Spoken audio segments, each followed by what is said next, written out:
I was 13 years old when my own parents threw me onto the streets like garbage, choosing to believe my brother's lies over my desperate tears.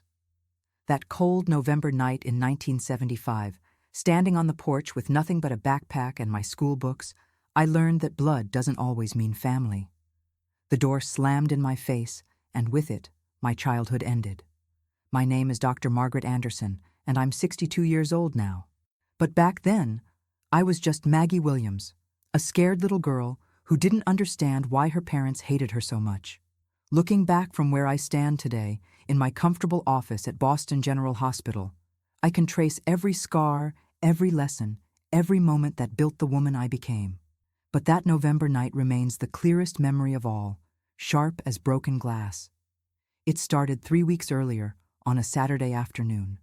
I came home from the library to find police cars in our driveway in Dorchester, their lights painting our small house in shades of red and blue. My brother Derek, 15 at the time, sat on the living room couch with our parents flanking him like bodyguards. My mother, Dorothy, had that pinched look she always got when she was worried about her precious boy. My father, Richard, stood with his arms crossed, his jaw set in that stubborn way that meant his mind was already made up. "There she is," Derek said, pointing at me with theatrical precision. "She's the one who took it." I stood frozen in the doorway, my library books clutched to my chest. "Took what?" The police officer, a tired-looking man with gray at his temples, stepped forward. "Miss Williams, we need to ask you some questions about the missing merchandise from Patterson's hardware store." My stomach dropped. Patterson's had been robbed 2 days ago. Everyone at school was talking about it. Someone had broken in through the back window and stolen nearly $2,000 worth of power tools. But what did that have to do with me? "I don't know anything about that," I stammered. "She's lying," Derek interrupted, his voice steady and convincing. "I saw her hiding something in the basement last week. She made me promise not to tell, but I can't keep covering for her anymore." "Derek, what are you talking about?" I felt tears starting to burn behind my eyes. "I never—" "Enough, Margaret." My father's voice cut through my protest like a knife. "The officer found your jacket at the scene, your school jacket with your name written inside." The world tilted sideways. My jacket? I'd lost it weeks ago, thought I'd left it at school. "Dad, I didn't do this. I lost that jacket." "Always an excuse with you," my mother said, her voice tight with disgust. "Always lying, always causing trouble. We've tried so hard with you, Maggie, but you just won't learn." I looked at Derek then, really looked at him, and saw the faintest smirk playing at the corner of his mouth. In that moment, I understood. He'd set me up. Somehow he'd used my lost jacket to frame me for his own crime. But why would my parents believe him so easily? The answer came to me like a cold wind. They'd always believed him. Every time something went wrong, every broken window or missing money, they'd found a way to blame me or excuse him. Derek was their golden child, handsome and charming, while I was the awkward daughter who spent too much time reading, who asked too many questions, who never quite fit their idea of what a girl should be. The police officer seemed uncomfortable with the family dynamics playing out before him. "Mr. and Mrs. Williams, given that she's a minor, and this is a first offense according to our records, we can handle this through the juvenile system. She'll need to appear before a judge, but we don't want her here anymore." My father's words fell like stones into still water. "She's been nothing but trouble since the day she was born. We're done." I stared at him, unable to process what I was hearing. "Dad, please. I didn't do anything wrong. You have to believe me." "Pack your things," he said, not meeting my eyes. "You have 1 hour. That hour remains a blur of tears and disbelief." I kept waiting for them to change their minds, for my mother to come upstairs and say this was all a terrible mistake. But she never came. Derek did, though, slipping into my room as I stuffed clothes into my backpack. "Nothing personal, sis," he whispered. "But Patterson caught me on his security camera. I needed someone else to take the fall." "They're kicking me out because of you," I said, my voice hollow. "Don't you even care?" He shrugged, leaning against my doorframe. "You'll be fine. You're smart, right? Always got your nose in a book. Figure it out." I'm 13 years old, Derek. Yeah, well, I'm 15 and looking at juvenile detention if someone doesn't take the blame. So really, you're doing me a favor. He smiled then, that charming smile that made our parents forgive him everything. Besides, they were always going to choose me over you. You had to know that. He was right, and that hurt worse than anything else. I had known on some level. Every birthday where his gifts were more expensive, every school event where they beamed at his mediocre grades but frowned at my straight A's, every family photo where they positioned him in the center while I stood at the edge. I'd always been the afterthought, the inconvenience. When my hour was up, my father drove me to a homeless shelter downtown. He didn't speak the entire drive. At the entrance, he pulled out his wallet and handed me $40. "This is all I can give you," he said, still not looking at me. "Don't contact us again. As far as we're concerned, we have one child now." I took the money with shaking hands. "What about school? My clothes? My—" "Figure it out, Margaret. You're on your own now." He drove away, and I stood there on the cracked sidewalk with my backpack and $40, watching his taillights disappear into the Boston traffic. The November wind cut through my thin sweater, and I realized I hadn't even packed a winter coat. The shelter was full that night. A kind woman at the desk, her name tag reading Susan, explained that they had a waiting list, but she could put me on it. In the meantime, she gave me a sandwich and the address of another shelter across town that sometimes had space for youth. I spent that first night under a highway overpass with 3 other kids, all older than me. A boy named Marcus, maybe 16, showed me how to make a bed out of cardboard and newspapers. "Stay near the light," he advised, "and don't talk to anyone who tries to get you in their car." I didn't sleep that night. I just lay there on cardboard that smelled like gasoline, my backpack clutched to my chest, and thought about my warm bed at home, about my shelf of books, about how Derek was probably sleeping soundly in his room, while I was here, being punished for his crime. The next morning, I went to school like nothing had happened. I washed my face in the gas station bathroom, changed into my spare clothes, and walked into Jefferson Middle School with my head held high. If I was going to survive this, I couldn't let anyone see me break. My English teacher, Mrs. Patricia Moore, noticed something was wrong by 3rd period. I'd fallen asleep at my desk, exhausted from my sleepless night. She kept me after class. "Maggie, is everything all right at home?" she asked gently. And just like that, my carefully constructed wall crumbled. I told her everything: Derek's crime, the frame-up, my parents' rejection, the shelter, the overpass. The words poured out of me like water from a broken dam. Mrs. Moore listened without interrupting, her face growing more concerned with each detail. When I finished, she made a decision that changed my life. "You're coming home with me tonight," she said firmly. "And tomorrow, we're going to figure this out together." Mrs. Patricia Moore lived in a small cottage in Cambridge, filled with books from floor to ceiling and the constant smell of Earl Grey tea. When she opened her door to me that evening, still carrying my backpack and wearing yesterday's clothes, she didn't ask questions or make me explain myself again. She simply drew me inside, handed me a towel, and pointed toward the bathroom. "Hot shower first," she said. "Everything else can wait." For the next 6 months, her spare bedroom became my sanctuary. Patricia, she insisted I call her by her first name at home, was a 43-year-old widow who'd never had children of her own. She'd taught English at Jefferson Middle School for 20 years, and she understood something my biological parents never had: that intelligence needed nurturing, not punishment. Those first weeks were difficult. I jumped at every sound, convinced that Derek would somehow track me down and destroy this new stability. I obsessively checked locks and kept my few possessions packed, ready to run. Patricia noticed, but didn't push. Instead, she filled my days with structure and purpose. "You're brilliant, Maggie," she told me one evening as I struggled through algebra homework at her kitchen table. "But brilliance without direction is just noise. We need to channel this into something concrete." She helped me navigate the legal maze surrounding my case. The charges against me were eventually dropped when Patterson's security footage mysteriously disappeared. Derek's work, no doubt. But the damage to my family relationships was permanent. Patricia attended the court hearing with me, introducing herself as my guardian. My parents never showed up. During spring break of 1976, Patricia made a proposition that terrified and excited me in equal measure. "I'm adopting you," she announced over breakfast. "Legally, I mean. You'll keep your name if you want, but you'll have a home and healthcare and college funds. What do you think?" I nearly choked on my cereal. "You'd really do that? For me? Maggie, you're the daughter I never knew I wanted. But there's one condition." Her expression grew serious. "You have to promise me you'll pursue medicine." The idea seemed impossible. Medical school required years of expensive education, and I was just a kid from Dorchester whose family had thrown her away. But Patricia saw something different.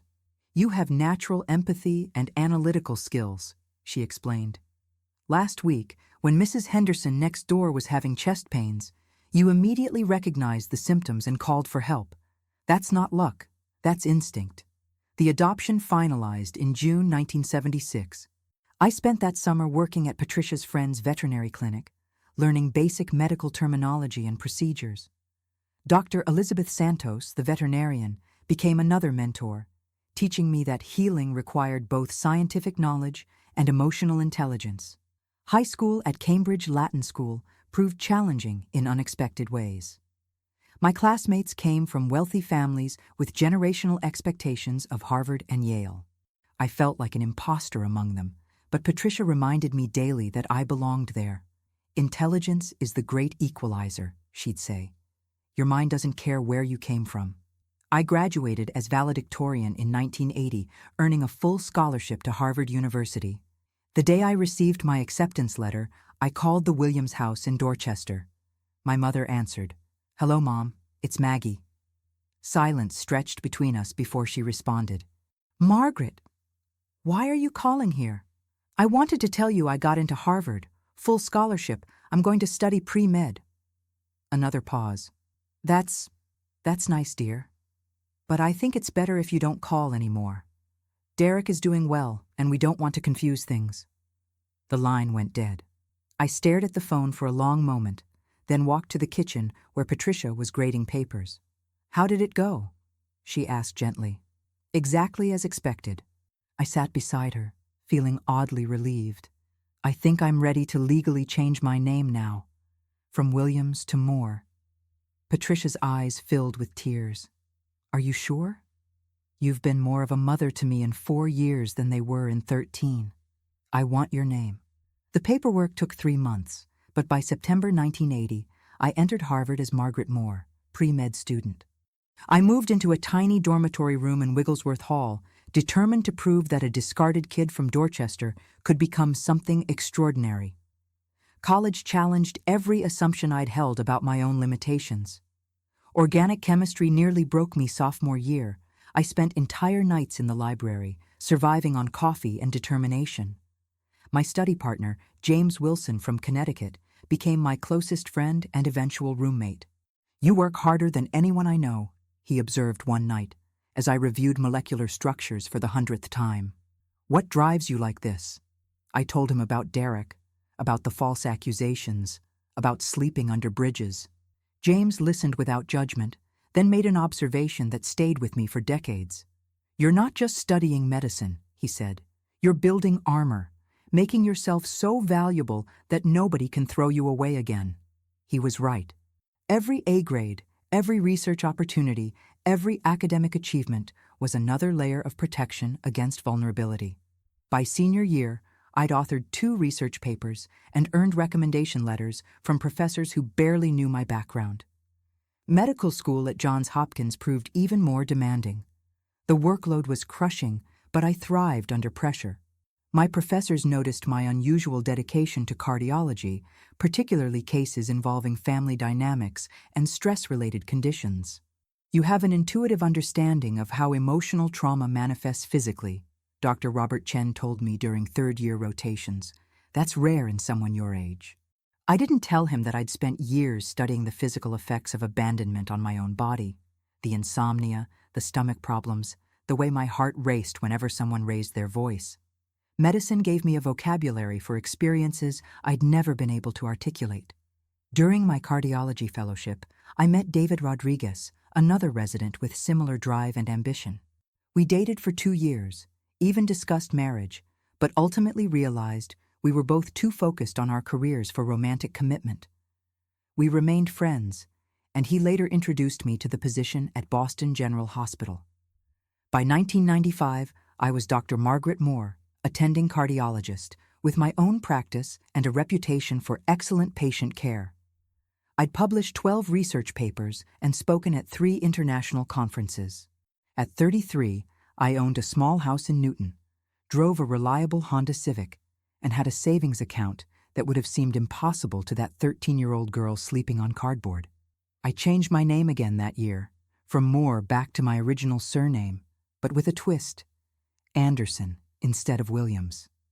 Patricia had remarried in 1994 to a wonderful man named Thomas Anderson, and I wanted to honor both her influence and my need for a fresh identity. Dr. Margaret Anderson, I said aloud in my office mirror the day I received my new business cards. It felt right, connected to my chosen family, but separate from my biological one. I never contacted the Williams family during those building years. Occasionally, I'd drive past our old house in Dorchester, noting how the neighborhood had changed, wondering if Derek still lived there. But I never stopped. That part of my life felt like someone else's story. The last time I saw any mention of them was in 1993 when Derek's name appeared in the Globe's police blotter for insurance fraud, a small-time scam involving fake car accidents. The article mentioned that charges were dropped due to insufficient evidence. I wasn't surprised. Derek had always been clever at avoiding consequences. By my 40th birthday in 2002, I'd achieved everything that scared 13-year-old had dreamed of: respect, financial security, professional recognition, and most importantly, the absolute certainty that I would never again be vulnerable to anyone's arbitrary decisions about my worth. I thought my past was buried forever. I was wrong. The phone rang on a Tuesday evening in March 2018, just as I finished reviewing patient files in my home office. I'd spent the day performing 2 angioplasties and consulting on a complex valve replacement, and exhaustion sat heavy on my shoulders. The number displayed on my screen showed a Boston area code I didn't recognize. Dr. Anderson speaking. A woman's voice, thin and uncertain, emerged from the silence. Margaret? It's your mother, Dorothy Williams. My hand tightened around the phone. 23 years had passed since that brief, dismissive conversation about my Harvard acceptance. Now she was calling me? I remained silent, letting her fill the uncomfortable void. I know this must be a shock, she continued, words tumbling over each other. We haven't spoken in so long, and I understand if you're angry, but I wouldn't call unless it was absolutely desperate. We need your help, Maggie, please. The childhood nickname felt like sandpaper against old wounds. How did you get this number? I hired someone to find you, a private investigator. It took months, but when I discovered you'd become a doctor, I thought maybe— Her voice cracked. Derek is in serious trouble. We've exhausted every option. Of course this was about Derek. What else would motivate them to breach decades of silence? What kind of trouble? I kept my tone clinical, detached. He's been arrested for financial fraud. Something about a mortgage scheme where he convinced elderly people to refinance their homes, then pocketed the money instead of paying off their original loans. The victims lost over $60,000 combined. His trial starts next month, and if convicted, he's facing 8 to 12 years in federal prison. I leaned back in my chair, processing this information. Derek had graduated from hardware store robberies to defrauding senior citizens. The progression seemed almost inevitable. I'm sorry to hear that, but I don't understand what this has to do with me. We need money for his legal defense, Dorothy said bluntly. The public defender isn't good enough. Derek needs a top attorney, someone who can negotiate a plea deal or get the charges reduced. But those lawyers cost $30,000 minimum, and we've already spent everything we had on his previous legal fees. So Derek's 1993 insurance fraud hadn't been his only brush with the law. How many other crimes had my parents financed over the years? We lost our savings, Margaret. We took out a second mortgage on the house 3 years ago, when Derek needed bail money for another charge. That one got dismissed, but now we're behind on payments. The bank is threatening foreclosure. Your father's pension barely covers our basic expenses, and I'm too old to work. We have nowhere else to turn. The desperation in her voice was genuine, but so was my growing fury. They'd spent decades protecting Derek from the consequences of his choices, enabling his criminal behavior, and now they expected me to rescue them? Let me make sure I understand correctly, I said slowly. You're calling after 23 years of silence to ask me for $30,000 to defend the brother who framed me for robbery when I was 13 years old.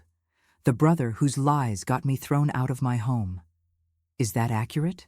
It wasn't, Dorothy started, then stopped. Things were complicated back then.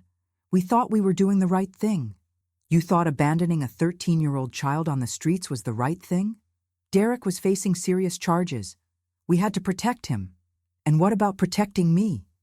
The words emerged sharper than intended. I was homeless for months. I slept under bridges. I ate from garbage cans. Did you ever once consider that Derek might have been lying? Silence stretched between us, heavy with unspoken truths. Finally, Dorothy spoke again, her voice smaller. We made mistakes. I know that now. But Derek is still your brother, and Richard and I are still your parents. Doesn't that count for something? No, I said simply. It doesn't. You made your choice 43 years ago when you threw me out. You chose Derek then, and you're choosing him now. But I'm not that scared little girl anymore. Please, Margaret, we're begging you. If Derek goes to prison, it'll kill your father. His heart is already weak. The stress of this is destroying him. A bitter laugh escaped me. His heart is weak? That's interesting, considering I'm a cardiologist. Tell me, has he seen a specialist? Been diagnosed with a specific condition? Well, no, but he complains of chest pains and... So you're using a hypothetical health crisis to emotionally manipulate me into funding Derek's legal defense. Do you hear yourself? You've become hard, Dorothy said, and I could hear the tears now. Money and success have made you cruel. The Maggie I raised would never... You didn't raise me, I interrupted coldly. Patricia Moore raised me. She fed me, clothed me, paid for my education, and taught me that family is about loyalty and trust, not shared DNA. You and Richard Williams are strangers who happen to share some genetic material with me. That's all. How can you say that? Her voice rose, anger replacing tears. We gave you life. We put a roof over your head for 13 years. You owe us. I owe you nothing. Less than nothing. You owe me a childhood, a family, the security that every child deserves. But we both know I'll never collect on that debt. My father's voice suddenly came through the phone, gruff and demanding. He must have been listening on another extension. Margaret, stop being selfish. Your brother needs help, and you're the only one with resources. Family takes care of family. The sheer audacity of those words. Family takes care of family. Coming from the man who'd driven me to a homeless shelter nearly knocked the breath from my lungs. Mr. Williams, I said, using his surname deliberately. Let me be absolutely clear. I have a family. I have colleagues who respect me, friends who value me, and a community that appreciates my contributions. What I don't have, and haven't had since November 1975, is any connection to you, your wife, or your criminal son. You ungrateful... Richard started, but I cut him off. I spent years becoming someone you could never throw away again. I have money, yes. I have a beautiful home, a successful career, and the respect of my peers. I earned every single piece of that through hard work and determination, with no help from either of you.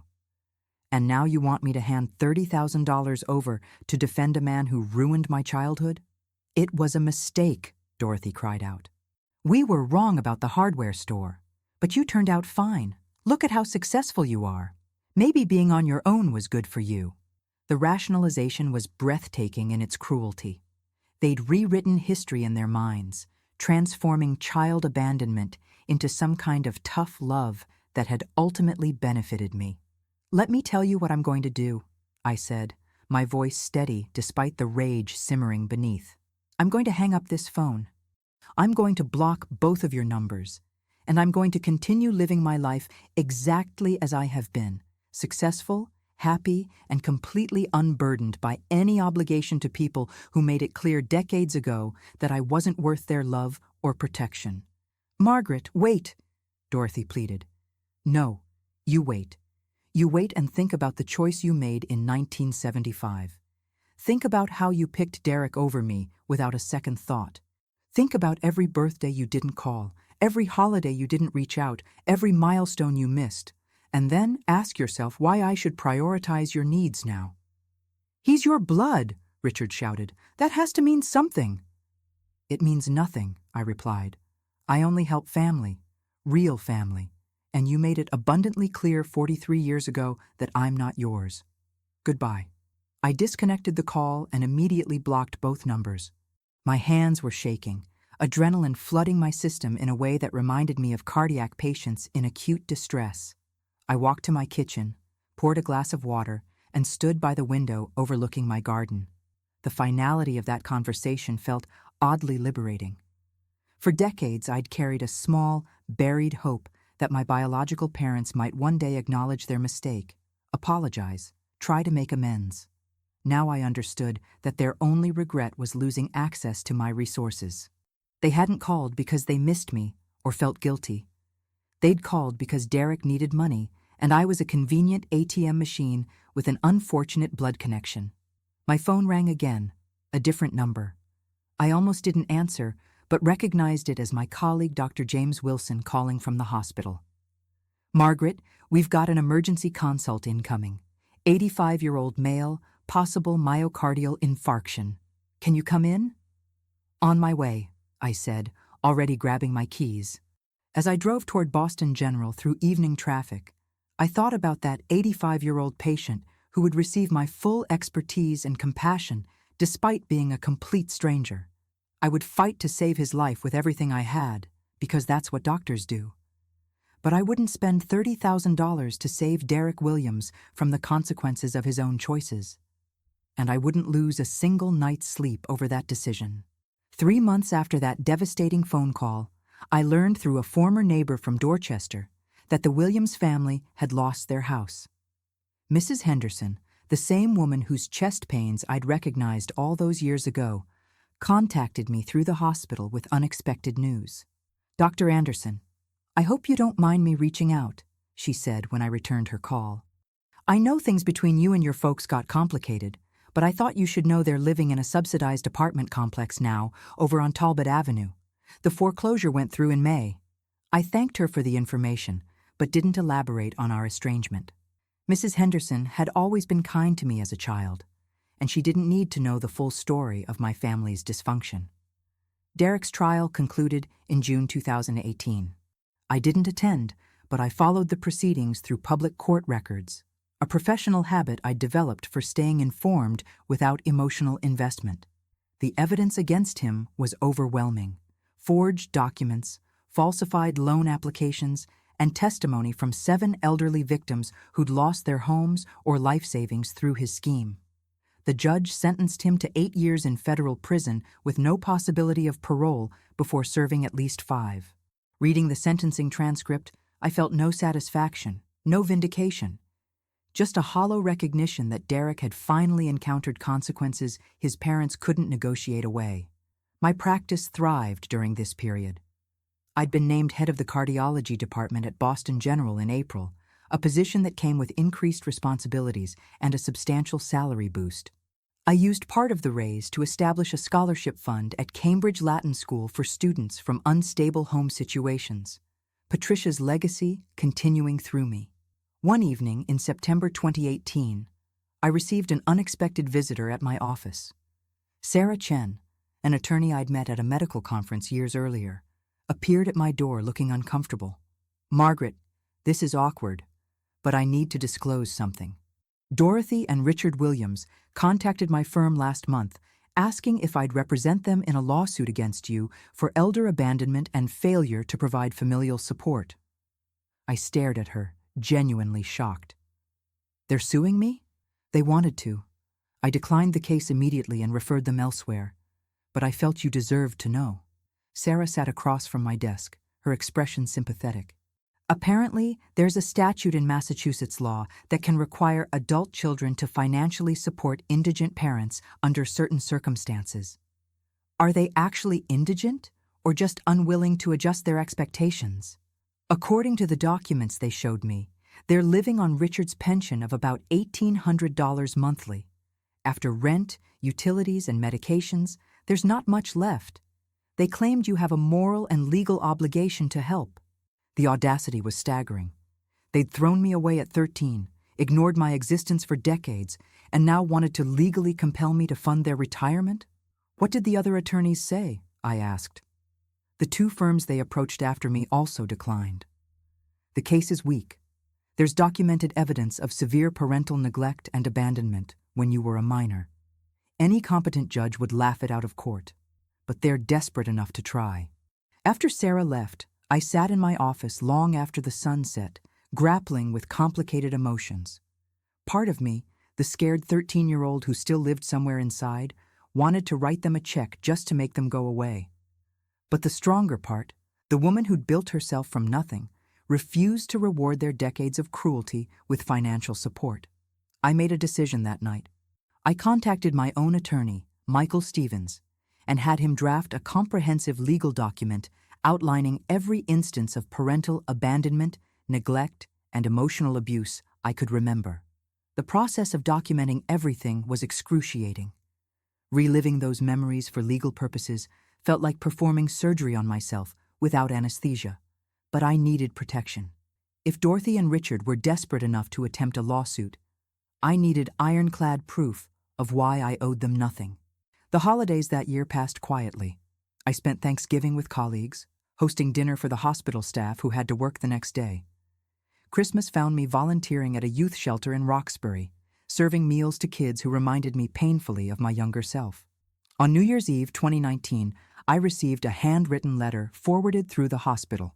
The return address was the Federal Correctional Institution in Raybrook, New York. Derek had written to me. The letter was surprisingly articulate, free of the manipulation I'd expected. He didn't ask for money or favors. Instead, he'd written what appeared to be a genuine apology. Margaret, I don't expect forgiveness or even a response. But prison gives you time to think about your choices, and I've thought a lot about that night I framed you for the hardware store robbery. I was a coward and a bully.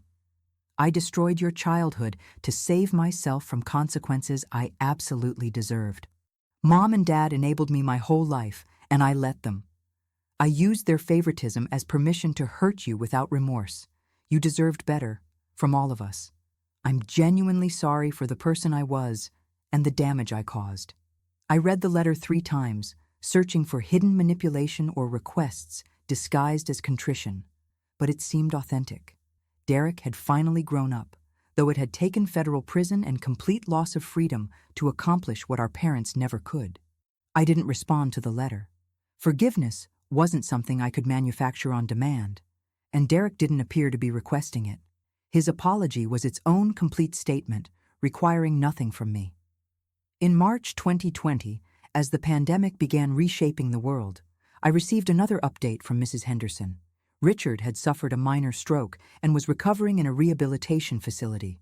Dorothy was struggling to manage alone, and several neighbors had organized a meal rotation to help her. She's proud, won't accept charity easily, Mrs. Henderson explained during our brief phone conversation. But she's also scared. I think losing the house and Derek being in prison has finally broken through some of her denial about how they've lived their lives. That's unfortunate, I said carefully, but I'm not in a position to help. I understand, dear.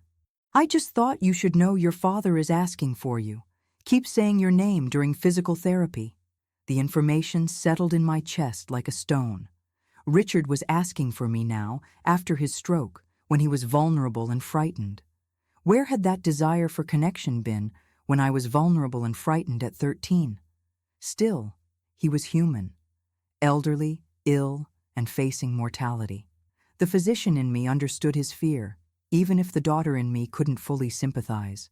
I sent a brief email to the rehabilitation facility's social worker, providing my contact information and medical credentials.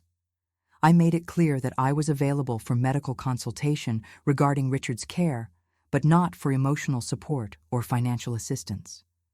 The boundary felt important. I could offer professional expertise without betraying my own healing. The social worker responded gratefully, noting that Richard's prognosis was good with proper therapy. She also mentioned that Dorothy had been informed of my limited involvement and had reacted with what staff described as complicated emotions. By late 2020, Derek had served 2 years of his sentence. Dorothy and Richard had stabilized financially with assistance from community resources and Medicaid. They'd learned to live within their means, downsized their expectations, and according to Mrs. Henderson, rarely mentioned Derek anymore, except to say he was away. I continued my work, my research, my careful construction of a life where I was valued and essential. The Williams family existed in my peripheral awareness, a closed chapter that occasionally sent echoes into my present, but no longer had the power to define my worth. Then, on a cold January morning in 2021, my phone rang with a call from Boston General's emergency department. Dr. Anderson, we have an 86-year-old male presenting with acute coronary syndrome. EMTs brought him in 10 minutes ago. His wife says his name is Richard Williams, and she's insisting we contact you specifically. She claims you're his daughter. The universe, it seemed, had a dark sense of irony. My father was having a heart attack, and he'd been brought to my hospital, my department, my domain. I stood in my office, staring out at the winter skyline, and made a choice that would define everything that came next. I'll be down in 5 minutes, I told the ER physician. Prepare the cath lab. The emergency department bustled with controlled chaos when I arrived, but I moved through it with practiced efficiency.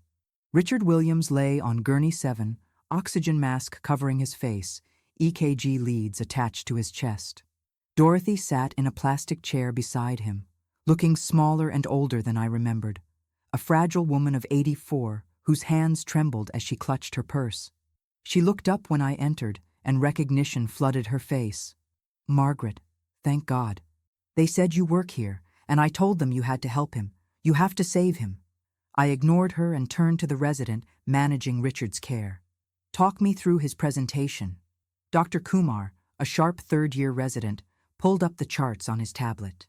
Patient experienced sudden onset chest pain radiating to his left arm approximately 90 minutes ago. Wife called 911 immediately. Paramedics administered aspirin en route. His troponin levels are elevated. ST segment depression in leads 2, 3, and AVF. We're looking at a non-ST elevation myocardial infarction.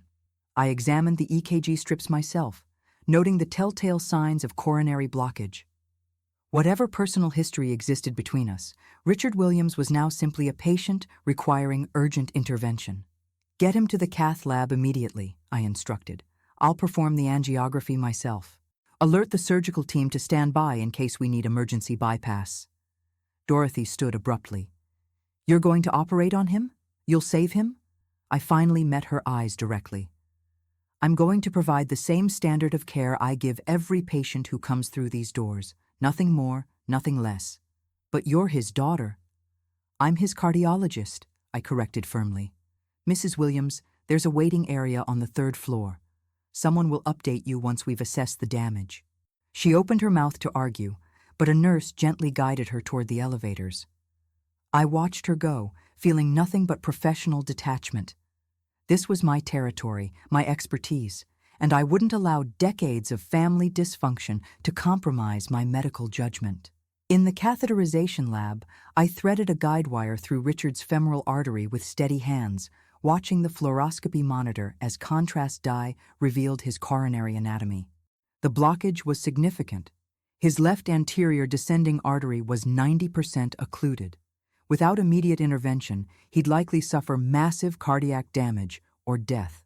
Preparing stent deployment, I announced to my team. Nobody in that room knew the patient was related to me. They saw only Dr. Anderson performing a routine but critical procedure with her characteristic precision. The stent placement took 45 minutes. I worked methodically, opening the blocked artery and restoring blood flow to oxygen-starved heart muscle. When his cardiac rhythm stabilized and the final angiogram showed clear flow, I felt the familiar satisfaction of a successful intervention. Nothing more personal than that. Richard would survive. His heart had sustained some damage, but with proper medication and lifestyle changes, his prognosis was reasonable. I found Dorothy in the surgical waiting area, sitting alone beneath fluorescent lights that made her look ghostly. She jumped up when I approached, hope and fear warring across her weathered features. "He's stable," I said without preamble. The procedure went well. We placed a stent in his left anterior descending artery. He'll need to remain hospitalized for at least 3 days for monitoring, then cardiac rehabilitation for several weeks. The social worker will discuss medication protocols and lifestyle modifications before discharge. Relief crumpled her face. "Thank you. Thank you so much. I knew you'd save him. You're such a gifted doctor. Any competent cardiologist would have achieved the same result," I replied coolly. "This is what we do. But it means more, coming from you, his daughter taking care of him." She reached for my hand, but I stepped back. "Margaret, I know we hurt you terribly. I've had years to think about what we did, and Mrs. Williams, this isn't the time or place for that conversation. When is the time?" She sounded desperate now. "You won't answer our calls. You've blocked our numbers. How else can we tell you how sorry we are?"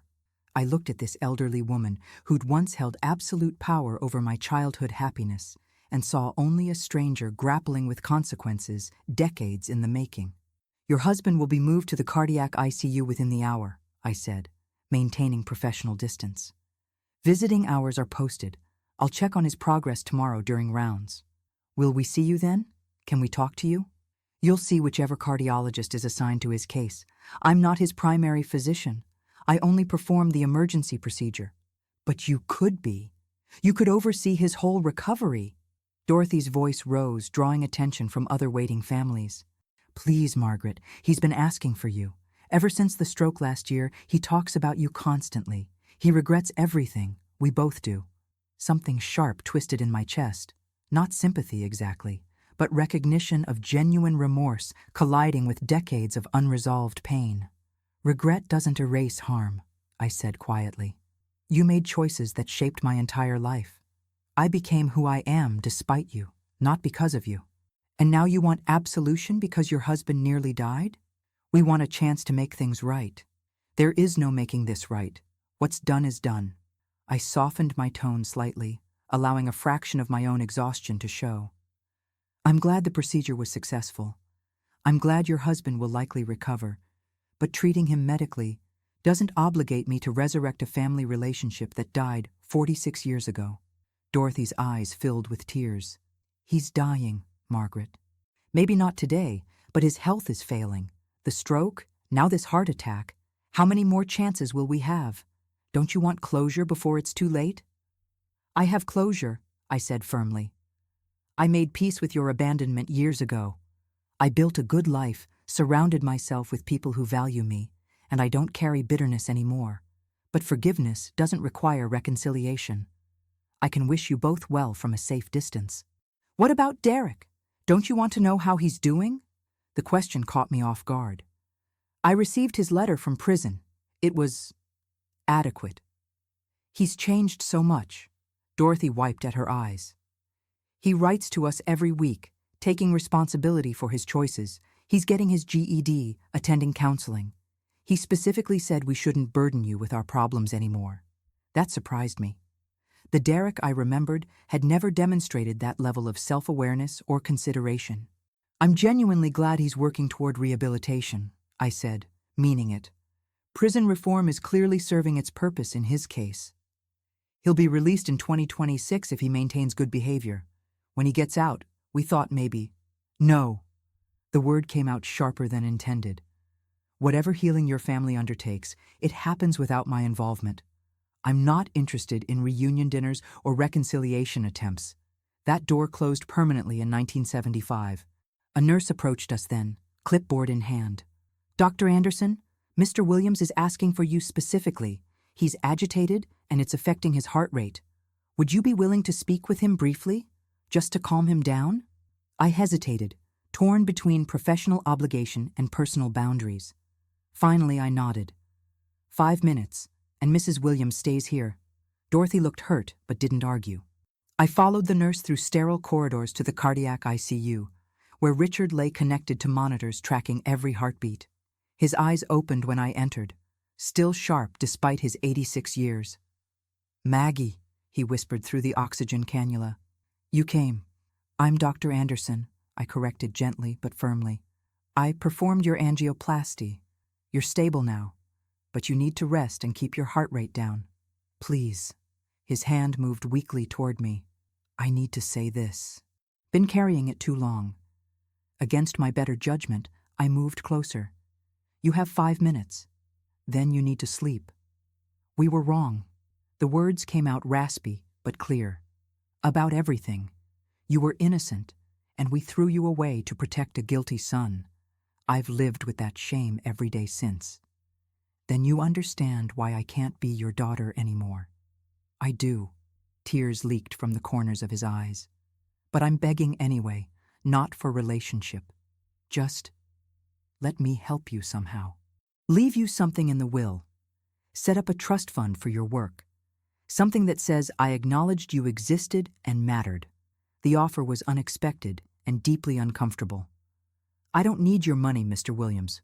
I've done well for myself." "Not for you. For that scholarship fund you started. Dorothy hired that investigator, remember? We know about your work, your achievements, your generosity. Let me contribute to that. Let me do one decent thing before I die." I studied his face, lined with age and genuine regret, and made a calculated decision. "If you want to support youth education, write the check directly to Cambridge Latin School in Patricia Moore Anderson's name. She was my real parent. Honor her legacy, not yours." He nodded slowly, understanding the distinction. "I'll have my lawyer draft it tomorrow." "Fine. Now rest. Your heart needs time to heal." I turned to leave, then paused. "And Mr. Williams, I harbor no hatred toward you, but I also feel no obligation. I saved your life today because that's what doctors do. That's the extent of what I can offer. It's more than I deserve," he whispered. "Thank you." Richard Williams was discharged from Boston General 5 days after his heart attack with a comprehensive care plan and medications that would keep him alive for years if he followed instructions. I monitored his case from a professional distance, reviewing charts and consulting with his assigned cardiologist, but never visiting his room again. Dorothy sent flowers to my office with a card that read simply, "Thank you for his life." I donated the arrangement to the pediatric ward. True to his word, Richard established a $50,000 endowment for Cambridge Latin School in Patricia's name within 2 weeks of his discharge. The school's development director called me, thrilled by the unexpected gift. I accepted it without comment, viewing it as a debt partially paid to the woman who'd actually raised me, not as any gesture toward reconciliation. Spring 2021 brought unexpected correspondence. A letter from Derek's prison counselor requesting permission to include me in his rehabilitation process. The counselor explained that Derek had been working through a restorative justice program that encouraged offenders to acknowledge harm caused to specific individuals. "Your brother has expressed deep remorse for his actions toward you," the counselor wrote. "While we respect your right to decline participation, research shows that direct acknowledgement can benefit both parties in the healing process." I declined politely but firmly. Derek's rehabilitation was his own journey, and I had no interest in becoming a supporting character in his redemption arc. Whatever peace he needed to make with his past, he could accomplish it without my emotional labor. Summer brought changes of a different nature. I was invited to speak at an international cardiology conference in Vienna, presenting research on stress-related cardiac conditions in patients with adverse childhood experiences. My paper drew significant attention, and several medical journals requested publication rights. During the conference, I met Dr. Helena Kovac, a Croatian psychiatrist specializing in intergenerational trauma. Over dinner, I found myself sharing my story, something I rarely did with colleagues. "You've done remarkable work transforming your pain into purpose," Helena observed. "But I'm curious whether you've allowed yourself to grieve what you lost." The question caught me unprepared. "I've moved beyond it, built a successful life." Moving beyond isn't the same as processing. You were betrayed by the people who should have protected you most. That deserves acknowledgement, not just achievement. Her words stayed with me long after Vienna. I'd spent decades proving I didn't need the Williams family, but had I actually healed from their rejection? Or had I simply armored myself so thoroughly that I'd stopped feeling the wound? Back in Boston, I started seeing a therapist, Dr. Rachel Goldstein, who specialized in complex family trauma. The work was harder than any medical procedure I'd ever performed. Acknowledging vulnerability felt dangerous after years of cultivating invincibility. "You've built an impressive life," Rachel said during one session in October 2021. "But you've also built walls so high that genuine connection becomes difficult. When was the last time you allowed someone to truly know you?" I thought about my colleagues, my friends, my brief romantic relationships that never quite deepened into lasting partnerships. I was respected and admired, but rarely truly known. "The 13-year-old you who was abandoned," Rachel continued gently. "She's still inside, still afraid that if people see your weakness, they'll discard you too. Your achievements are armor, but armor is heavy to carry forever." The therapy sessions became a space where I could acknowledge complicated truths. I was angry at my parents. I grieved the family I should have had. I resented that Derek's apology came decades too late to matter. And underneath everything, I still carried that 13-year-old's wounded confusion about why she hadn't been worth keeping. In December 2021, Mrs. Henderson called with news that Dorothy had been diagnosed with early-stage Alzheimer's disease. The diagnosis explained recent confusion and memory lapses that neighbors had noticed. Richard was struggling to care for her while managing his own health issues. "I'm not telling you this to pressure you," Mrs. Henderson assured me. "Just keeping you informed. They've applied for additional home care services through Medicare." I thanked her and sat with the information. Dorothy was losing her memories, including eventually the memories of abandoning me. Would that erase the harm? Would her forgetting somehow absolve the past? The answer, I realized, was no. Justice didn't require her to remember what she'd done. It only required that I remember who I'd become, despite it. Derek was released from federal prison in March 2022 after serving 4 years with good behavior. I learned this not from the Williams family, but from a brief mention in the Globe's local news section. The article noted he'd completed vocational training in HVAC repair and had secured employment with a Boston-area company that hired formerly incarcerated individuals. Part of me wondered if he'd attempt contact. But months passed with no word, and I appreciated his restraint. Whatever work he was doing to rebuild his life, he was doing it without dragging me into it. In June 2022, I received a wedding invitation. James Wilson, my old study partner from Harvard, was marrying his longtime partner in Vermont. At the reception, surrounded by friends who'd known me for decades, I felt something shift inside me. These people, James, my colleagues, my chosen family, they knew my history and valued me anyway. I'd spent so long protecting myself that I'd forgotten the difference between healthy boundaries and isolation. "You seem different," James observed during our dance. "Lighter, somehow." "Therapy," I admitted with a slight smile. "Turns out even cardiologists have to deal with emotional blockages eventually." He laughed. "About time. You've spent years healing everyone else. Nice to see you healing yourself." By late 2022, I'd established a comfortable rhythm. I maintained minimal contact with the Williams family through Mrs. Henderson's occasional updates.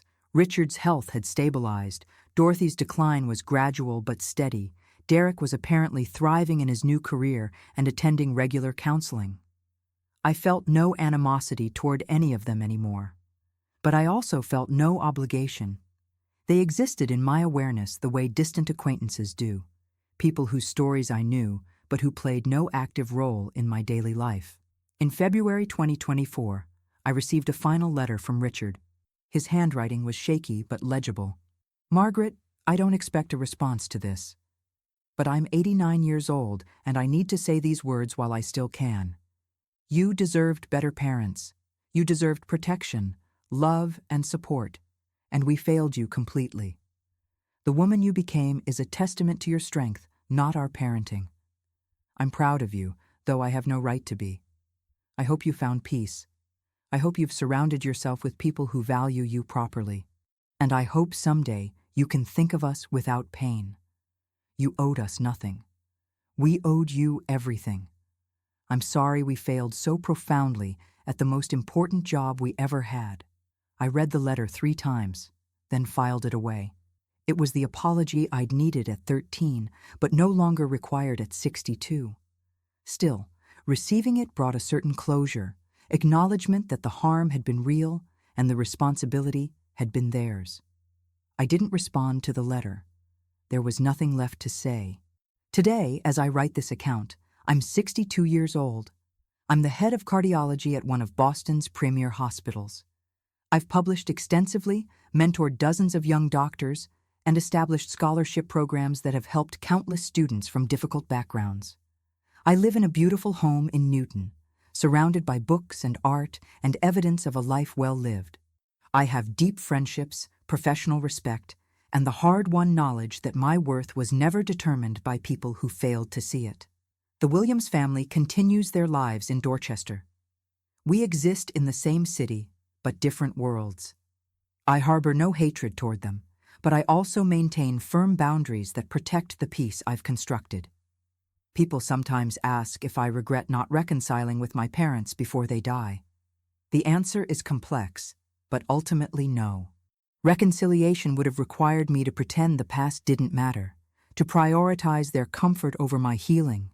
That would have dishonored everything I'd built from the ashes of their rejection. I learned that forgiveness doesn't require relationship. You can release bitterness without opening your door. You can wish someone well from a safe distance. You can acknowledge their humanity without allowing them access to yours. The 13-year-old girl who slept under bridges is still part of me. But she's no longer afraid. She's no longer waiting for her parents to choose her. She grew up and chose herself instead. And that, I've discovered, is the only validation that ever truly mattered.